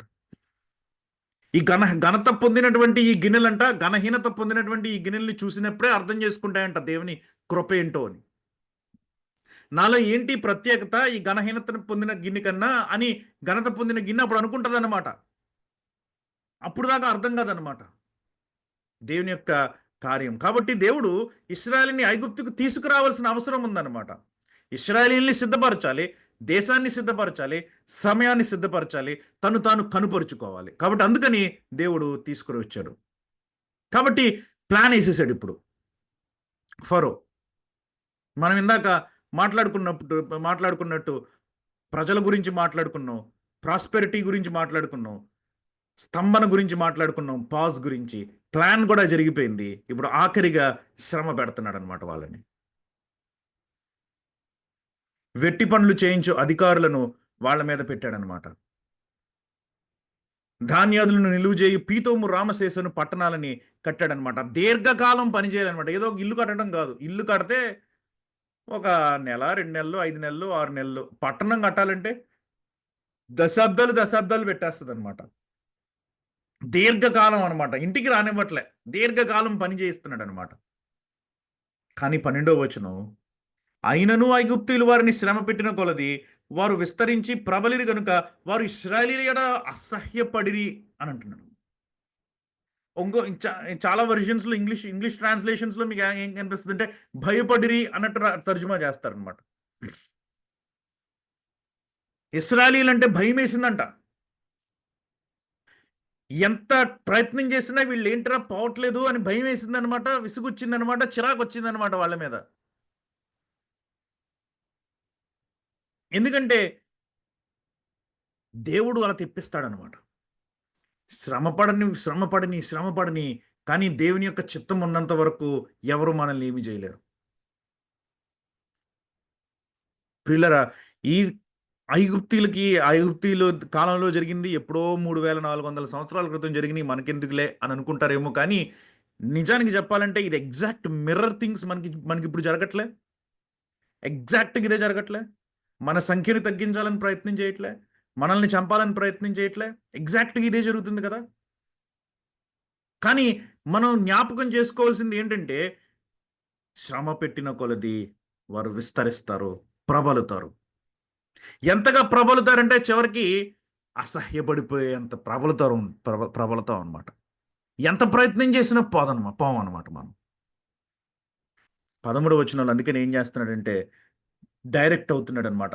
ఇశ్రాయేలీయుల చేత ఐగుప్తీయులు కఠినముగా సేవ చేయించుకొనిరి. తర్వాత 14వ వచనం, ఇంకా కఠినంగా ఉండెను. వారు జిగటమంటి పనిలోను, ఇటుకల పనిలోను, పొలంలో చేయి ప్రతి పనిలోను కఠిన సేవ చేయించి వారి ప్రాణములను విసిగించిరి. వీళ్ళకి విసుగొచ్చింది కాబట్టి వాళ్ళకి విసుగొచ్చేటట్లు చేశారు. 15వ వచనం కొంచెం డైరెక్ట్ అవుతున్నాడు. ఏమంటున్నాడు? ఐగుప్తు రాజు షిఫ్రా పూయా అను హెబ్రీల మంత్రసానులతో మాట్లాడి, మీరు హెబ్రీ స్త్రీలకు మంత్రసాని పని చేయొచ్చు, వారిని కాన్పు పీటల మీద చూచినప్పుడు మగవాడైన ఎడల వాని చంపుడు, ఆడదైన ఎడల దాని బ్రతుకు నీడని వారితో చెప్పాను. కాబట్టి మొత్తం ప్రజలందరికీ చెప్పలే. ఇంకా సీక్రెటే మెయింటైన్ చేస్తున్నాడు సీక్రెసీని. ఎక్కడ? హెబ్రీ మంత్రసానుల దగ్గర పిలిచాడనమాట. హెబ్రీలు మరి ఆబ్వియస్లీ ఐగుప్తీయుల దగ్గరికి వెళ్ళరు. బహుశా నేను అనుకోవడం భయపెట్టుంటాడు. నిన్ను చంపేస్తా, నీ భర్తను చంపేస్తా, నీ పిల్లల్ని చంపేస్తా అని ఉంటాడు మంత్రసానుల దగ్గరికి వచ్చి. కాబట్టి అన్నాడనమాట, మీరు కనుక నా మాట వినకపోతే నేను మిమ్మల్ని చంపేస్తాను. మీరేం చేయాలి అని అంటే, హెబ్రీ స్త్రీల యొక్క పిల్లలు మగాళ్ళు పుడితే చంపేయండి. బయటకు వస్తున్నాడు. విస్తరించకూడదు కదా, అది మెయిన్ అబ్జెక్టివ్. పనులు చేయడం కోసం ప్రయత్నం చేశారు. పనులు చేయించి తొక్కేయడానికని ప్రయత్నం చేశారు. అవ్వలేదు. పిల్లల్ని కంటానే ఉన్నారు, ఇంకా విస్తరిస్తానే ఉన్నారు, సంఖ్య పెరిగిపోతా ఉంది ఇంకా. కాబట్టి ఇప్పుడు ఏం చేస్తున్నారంటే మంత్రసానుల్ని పిలిచి చెప్తున్నారనమాట, కాన్పు పీటల మీద ఉన్నప్పుడే పిల్లల్ని చంపేయమని చెప్పి. అది జరగలే. దేవునికి భయపడ్డారంట వాళ్ళు. హెబ్రీలు కదా ఆబ్వియస్లీ. దేవునికి భయపడి ఐగుప్తు రాజు తమకు ఆజ్ఞాపించినట్లు చేయక మగ పిల్లలను బ్రతకనీయగా. మీకు అక్కడ మళ్ళీ ఇండికేషన్ అనమాట. దేవుని భయం ఉందన్నమాట ఈ ఇశ్రాయేలీలకి. దేవుని భయం లేని వాళ్ళగా, సంపూర్ణంగా దేవుడు అంటే తెలియని వాళ్ళగా ఆలోచించకూడదు. దేవుని గురించినటువంటి చాలా విషయాలు తెలియవు వీళ్ళకి. కానీ దేవుడు అంటే ఏదో కొద్దో గొప్ప అవగాహన ఉందన్నమాట. దేవుని భయం ఉందన్నమాట వీళ్ళకి. మగపిల్లల్ని బ్రతకనిచ్చారనమాట. ఐగుప్తురాజు ఆ మంత్రసానులను పిలిపించి, మీరెందుకు మగపిల్లలను బ్రతకనిచ్చిత్రి, ఈ పని ఎలా చేసిత్రి అని అడిగాను. అందుకు ఆ మంత్రసానులు హెబ్రీ స్త్రీల మీద తోసేస్తున్నారు. ఐగుప్తు స్త్రీల వంటి వారు కారు, వారు చురుకైన వారు, మంత్రసాని వారి వద్దకు వెళ్ళక మునిపే వారు ప్రసవించి ఉందురు అని ఫరోతో అంటున్నారు అనమాట. ఇక్కడ మీకు ఇంకో ఇండికేషన్ ఏంటంటే, ఈ హెబ్రీ మంత్రసానులు హెబ్రీలకే కాదు ఐగుప్తీలకు కూడా పురుడు పోస్తున్నారనమాట. అందుకనే వాళ్ళు హెబ్రీల్ని ఐగుప్తీల్ని కంపేర్ చేయగలుగుతున్నారు. ఐగుప్తీల దగ్గరికి వీళ్ళకి యాక్సెస్ లేకపోతే కంపేర్ చేయలేరు కదా. అలాగా ఎలాగా వాళ్ళు ఆ సమాజం వృద్ధి పొందడానికి సహాయం చేస్తున్నారు అంటే మీరు ఇక్కడ ఆలోచించవచ్చు. ఆ మంత్రసానులు ఐగుప్తీల యొక్క రాజ్యంలో పురుడు పోసేంత స్టేజ్కి వెళ్ళినటువంటి మంత్రసానులు తమ పనులలో వాళ్ళు బాగా ప్రఖ్యాతిని చెందారనమాట. ఇశ్రాయేలీలు వాళ్ళు చేస్తున్న పనిలో అభివృద్ధిని పొందారనమాట. వాళ్ళు దేవుడు ఆ మంత్రసానులకు మేలు చేసెను, ఆ జనము విస్తరించి మిక్కిలి ప్రబలెను. ఇది తర్వాత ఎవరో రాసిన ఫుట్ నోట్ అనమాట మనకి. అది 21వ వచనం కనుక మనం చూస్తే, ఆ మంత్రసానులకు వారికి వంశాభివృద్ధి కలుగు చేసెను. అయితే ఫరో హెబ్రీలలో పుట్టిన ప్రతి కుమారుని నదిలో పారవేయడు, ప్రతి కుమార్తెను బ్రతుకు నీడి అని తన జనులందరికీ ఆజ్ఞాపించను. ఇప్పుడు బయటకు వచ్చాడనమాట. ఉండే కొలిది డైరెక్ట్ అవుతుంది. ఫస్ట్ ఏమో చాలా ఇండైరెక్ట్గా ప్రయత్నం చేశాడు. వీళ్ళకి బాగా పని ఎక్కువ చెప్పేద్దాం, ఇంటికి వచ్చి అలసిపోతారు, పిల్లల్ని కనరు. ఫస్ట్ స్ట్రాటజీ కుదరలేదు. సెకండ్ స్ట్రాటజీ ఏం చేశాడంటే బాగా దూరం పంపించేద్దాం ఊరు నుంచి, వేరే ఊరు వెళ్ళిపోతే అప్పుడు పిల్లల్ని కనలేరు. అది కుదరలేదు. భార్యలను తీసుకుని వెళ్ళిపోయి ఉంటారు బహుశా. అది కుదరలేదు, అవ్వలేదు. తర్వాత థర్డ్ స్ట్రాటజీ ఏంటంటే మంత్రసానులకు చెప్తూ భయపడిపోయిన మాటకి వాళ్ళు పిల్లల్ని చంపేస్తారు మగపిల్లలు అయితే. అది కుదరలేదు, మంత్రసానులు భయపడ్డారు. నాలుగోది ఏం చెప్తున్నాడు ఇప్పుడు తన ప్రజలకు చెప్తున్నాడు అనమాట. అంటే ఐగుప్తీయులందరికీ చెప్తున్నాడు అనమాట. మీకు హెబ్రీలకి ఎవరైనా పిల్లలు కనిపించినట్లు చూసారంటే, చిన్నపిల్లవాడిని పట్టుకుని ఉన్నట్టు చూసారంటే, మగపిల్లోడైతే ఆయన తీసుకుని వెళ్ళిపోయి కాలువలో పడేయండి, నదిలో పడేయండి. విచిత్రం ఏంటంటే దేవుడు తర్వాత 2వ అధ్యాయంలో మనం చూస్తాం, తన స్వంత కూతురు ఫరో యొక్క మాటని ధిక్కరిస్తుంది అనమాట. తన ప్రజలందరికీ చెప్పాడు, సొంత కూతురికి చెప్పలేకపోయాడు అనమాట. ప్రజలందరేమో చంపేయాలన్నటువంటి ప్రయాసలో ఉంటే, సొంత కూతురేమో అసలైన బాగా ఇంటికి తెచ్చిపెట్టుకుందనమాట. ఏ జనాన్నైతే చంపేయాలని తుడిచిపెట్టేయాలని ఆలోచిస్తున్నాడో, ఏ పిల్లలనైతే చంపేయాలని అనుకుంటున్నాడో, ఇప్పుడు అదే మగపిల్లడు తన కోటలో తన కళ్ళెదురుగా పెరుగుతూ ఉంటాడు అనమాట. ఇప్పుడు దేవుడు సడన్ గా మారుస్తాడనమాట, ట్విస్ట్ చేస్తాడనమాట స్టోరీని. 2వ అధ్యాయంలో మనం అలాగే ట్విస్ట్ చేయడం చూస్తాం మనం మోషే పుట్టే టైంకి. కాబట్టి ప్రియులరా, పదే పదే చెప్తా ఉన్నట్లు ఆనాడు ఐగుప్తీయులు లేకపోతే ఫరో ఇశ్రాయేలీలకు ఏమైతే చేశాడో, ఈనాడు సాతాను, లోకం క్రైస్తవులకి అదే చేస్తూ ఉంది. ఇశ్రాయేలీల దగ్గర నుంచి మనం నేర్చుకోగలిగినటువంటి విషయాలు ఏంటంటే, వాళ్ళు ఐక్యతతో ఉన్నారు, వాళ్ళు విస్తరిస్తూ ఉన్నారు, వాళ్ళు కలిసిపోలేదు, కానీ ఆ దేశం అభివృద్ధి కోసం కృషి చేస్తూ ఉన్నారు. ఆ దేశపు ఇంట్రెస్ట్స్ వీళ్ళ ఇంట్రెస్ట్స్ వేరే కాదు, అభివృద్ధి చెందాలి. 4 విషయాలు. క్రైస్తవులుగా ఉంటున్నటువంటి మనము ఐక్యతగా ఉన్నామా? మన పరిధిలో మనం విస్తరిస్తున్నామా? పిల్లల్నే కనమని అనట్లేదు, స్వార్థ ప్రకటిస్తూ విస్తరిస్తున్నామా? మన ప్రత్యేకతను మనం మెయింటైన్ చేసుకుంటున్నామా? ఆఖరిగా మన దేశ భవిష్యత్తు కోసమని కష్టపడుతున్నామా? 4 విషయాలు మనం చూసుకోవాలి ఒకసారి. ఇంత ప్రయాస పడుతున్నటువంటి ఈ ప్రజల పైన అకస్మాత్తుగా శ్రమ వచ్చింది. శ్రమ వచ్చినప్పుడు మనం జ్ఞాపకం చేసుకోవాల్సింది ఏంటంటే దేవుని యొక్క వాగ్దానం. దేవుడు అబ్రహాముకి వాగ్దానం చేశాడు, ఇస్సాకుకి వాగ్దానం చేశాడు, తర్వాత యాకోబుకి వాగ్దానం చేశాడు. కాబట్టి ఈ వాగ్దానాలు ఎక్కడికి పోవు. ఆయన మరలా తీసుకొని వస్తానన్నాడు, ఆయన తీసుకొని వస్తాడు. మనకి వాగ్దానం చేశాడు దేవుడు. నా తండ్రి ఇంట్లో అనేక నివాసాలు ఉన్నాయని చెప్తున్నాడు దేవుడు. ఆయన సెలవు లేకుండా ఒక తల వెంట్రుక కూడా రాలేదని చెప్తున్నాడు దేవుడు. కాబట్టి ఆ వాగ్దానాలను చూసి మనం భయపడాలి. మన జీవితంలో కొన్నిసార్లు పాజ్ రావచ్చు. మనం దేవుని ప్రజలమే, దేవుడు మనకి వృద్ధి కలిగించాడు, కానీ కొన్నిసార్లు మనకి పాజ్ రావచ్చు, ఆగచ్చు, స్తంభించవచ్చు. స్తంభించిన సమయంలో భయపడకూడదు. వెనక్కి తిరిగి దేవుని యొక్క కార్యాలు చూడాలి మనం. వెనక్కి తిరిగి దేవుని చేసినటువంటి వృద్ధిని చూడాలి మనం. వెనక్కి తిరిగి మనం వచ్చినటువంటి ప్రజలను చూడాలి మనం. వెనక్కి తిరిగి మన చరిత్రని జ్ఞాపకం చేసుకోవాలి. దేవుడు మన కోసం చేసినటువంటి పనులను జ్ఞాపకం చేసుకోవాలి. ఆయన వాగ్దానాలని జ్ఞాపకం చేసుకోవాలి. అప్పుడే ముందుకు వెళ్ళగలం మనం. అలాంటి సమయంలో కూడా మనం నిలబడగలిగినప్పుడు దేవుడే కాపాడుతాడు మనల్ని. ఆఖరిగా నిర్గమకాండంలో యేసుక్రీస్తు యొక్క ఛాయలు మనకి కనిపిస్తూ ఉంటాయి. ద్వితీయోపదేశకాండం 18వ అధ్యాయం 15వ వచనం కనుక మీరు చదివితే, నాలాంటి ప్రవక్త ఒకడు మీలో మీలో నుంచి వస్తాడని మోషే చెప్తాడు, ప్రవచిస్తాడు. ద్వితీయోపదేశకాండం 18వ అధ్యాయం 15వ వచనం కనుక మీరు చూస్తే, దానికి కండిషన్స్ ఇక్కడ ఉన్నాయన్నమాట. ఈ అధ్యాయంలోంచి స్టార్ట్ అవుతున్నాయన్నమాట. నాలాంటి ప్రవక్త, నా అనుభవాలు ఉన్నటువంటి ప్రవక్త. ఏంటి ఆ అనుభవం? మగబిడ్డలందరినీ చంపేస్తున్నాడు ఫరో. నాలాంటి ప్రవక్త అంటే ఆయన పుట్టినప్పుడు కూడా మగబిడ్డలను చంపేస్తూ ఉంటారు. హేరోదు ఎందుకు చంపించాడు అని అంటే, ఈ ప్రవచనం నెరవేరడానికి. నాలాంటి ప్రవక్త. మన అనుభవాలు కూడా సుమారుగా సిమిలర్గా ఉండాలి కదా. కాబట్టి అటెస్ట్ చేస్తుందన్నమాట. రాబోయే దినాల్లో మనం చదువుతా ఉన్నప్పుడు 2వ అధ్యాయం నుంచి కూడా మనం చదువుతా ఉన్నప్పుడు చాలా ప్యారలల్స్ కనిపిస్తాయి మోషేకి, యేసు ప్రభువుకి. ఎందుకంటే నాలాంటి ప్రవక్త. ద్వితీయోపదేశ కాండం 18-15 అవన్నీ కూడా సూచిస్తూ ఉంటాయి అన్నమాట యేసుక్రీస్తు మోషే ప్రవచించినటువంటి ఆ వ్యక్తిని. కాబట్టి ఇశ్రాయేలీయుల యొక్క ఇశ్రాయేలీయులు విమోచింపబడడానికి ముందు దాస్యత్వంలోకి వెళ్ళారు, బానిసత్వంలోనికి వెళ్ళారు. ఆ కథని మనం చూసాం. దేవుడు వారిని ఎలా విమోచించనై ఉన్నాడో వచ్చే నెలల్లో పరిశీలిద్దాం. చిన్న ప్రార్థన చేసుకుని ముగించుకుందాం. పరిశుద్ధమైనటువంటి మా దేవ, ఘనమైనటువంటి మా తండ్రి, మీ అద్భుతమైనటువంటి ప్రత్యేకమైనటువంటి వాక్యాన్ని మాకు వినిపించారు. అందును బట్టి స్తోత్రాలు చెల్లిస్తున్నాను ప్రభా. అలనాటి ఇశ్రాయేలీయులు ఐక్యత కలిగిన వారే, అభివృద్ధి చెందుతూ విస్తరిస్తూ తమ యొక్క ప్రత్యేకతను కాపాడుకుంటూ తామున్నటువంటి ఆ యొక్క ప్రదేశం యొక్క బాగు కోసం ప్రయత్నం చేస్తున్న వారని గ్రహించాము.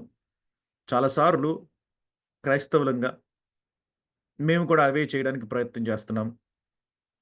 అయినప్పటికీ మా మీద అలనాడు ఫరో తిరగబడినట్లు ఎలాగా తిరుగుబాటు జరుగుతుందో మీకు తెలుసు. కాబట్టి మీ వైపు చూస్తూ మీ వాక్యం యొక్క శక్తి మాతో ఉన్నది కాబట్టి, మీ వాక్యం యొక్క ఆదరణ మాతో ఉన్నది కాబట్టి, ఇశ్రాయేలీయుల యొక్క జీవితాలని మేము చూస్తూ మేము కూడా ధైర్యం పొందడానికి సహాయం చేయండి. ఆనించినప్పటికీ విస్తరింపజేయగలరు మీరు అన్నటువంటి విషయాన్ని మేము జ్ఞాపకం చేసుకుంటూ మీ మీద ఆధారపడటకు సహాయం చేయండి ప్రభా. శ్రమ పడుతున్న మా సహోదరుల్ని జ్ఞాపకం చేసుకుంటున్నాను ఆయా ప్రాంతాల్లో ప్రభా. మరి ఛత్తీస్గఢ్ గురించి కొన్ని కఠినమైనటువంటి విషయాలు వింటా ఉన్నాం. ప్రత్యేకించి మీ చిత్తమైతే ప్రభా నాయన మరి ఆ ప్రాంతాన్ని రేపు కాపాడండి. రేపే కాకుండా రానున్న దినాల్లో కూడా నాయన మరి కాపాడవలసిందిగా ప్రార్థిస్తున్నాను. ఇంకా అనేక ప్రాంతాల్లో ప్రభా నాయన మరి తీవ్రమైనటువంటి అసమాధానము, అశాంతి, అభద్రత క్రైస్తవుల పట్ల ఉన్నాయి. ఇది ఒకవేళ మీ చిత్తమైతే నిలదొక్కునేటువంటి కృపను మాకు అనుగ్రహించండి. ఈ శ్రమలు మేము పొందాలి కాబట్టి సిద్ధపరచండి మా మనసులను, మా హృదయాలను, మా ఆలోచనలను మీకోసం నమ్మకంగా మేము బ్రతుకుటకు మీ వాక్యం ద్వారా మమ్మల్ని బలపరచండి. మీ పరిశుద్ధాత్మ కాపుదల మాకు అనుగ్రహించండి. ఈ లోక సంబంధమైనటువంటి జీవితంలో కూడా మేము ఎదుగుతూ ఇతరులను మీ దగ్గరికి ఆకర్షించగలగడానికి సహాయం చేయండి. మా సాక్ష్యమును బట్టి, మా అభివృద్ధిని బట్టి, మా జీవితములను బట్టి ప్రజలు మిమ్మల్ని గురించి ఆసక్తి కలిగిన వారే ఉండడానికి మీరు సహాయం చేయండి. క్రీస్తు యొక్క సువాసనగా, క్రీస్తు యొక్క పత్రికగా, క్రీస్తు యొక్క రాయబారులుగా మిమ్మల్ని మేము చూపిస్తూ మీ దగ్గరికి మేము ఇతరులను ఆకర్షించేటువంటి కృపను మాకు అనుగ్రహించండి. ప్రతి అవసరతను మీరు తీర్చండి. ఇక్కడున్న బిడ్డలని ప్రత్యేకించి జ్ఞాపకం చేసుకుని బలపరచండి. మీ విశ్వాసంలో మాకు మంచి అనుభవాలను అనుగ్రహించండి. మీ వాక్యాన్ని నేర్చుకుంటూ స్థిరపడుతూ ప్రార్థనలో మా జీవితాలను కట్టుకుంటూ మేము ముందుకు వెళ్ళటకు సహాయం చేయండి. మమ్మల్ని అందరినీ మీ హస్తాలకి అప్పచెప్తూ త్వరలో రాని యేసు ప్రభు మిక్కిలి శ్రేష్టమైన నామమున అతి వినయంగా ఈ ప్రార్థనను అడిగి వేడుకుంటున్నాను తండ్రి. ఆమేన్. మన తండ్రి అయిన దేవుని ప్రేమ, కుమారుడైన యేసుక్రీస్తు యొక్క కృప, పరిశుద్ధాత్మిక అన్యోన్య సహవాసము ఇప్పుడును ఎల్లప్పుడూ మనందరికీ తోడయండి మనలను సదా సర్వసత్యములకు నడిపించును గాక. ఆమేన్. ఆమేన్.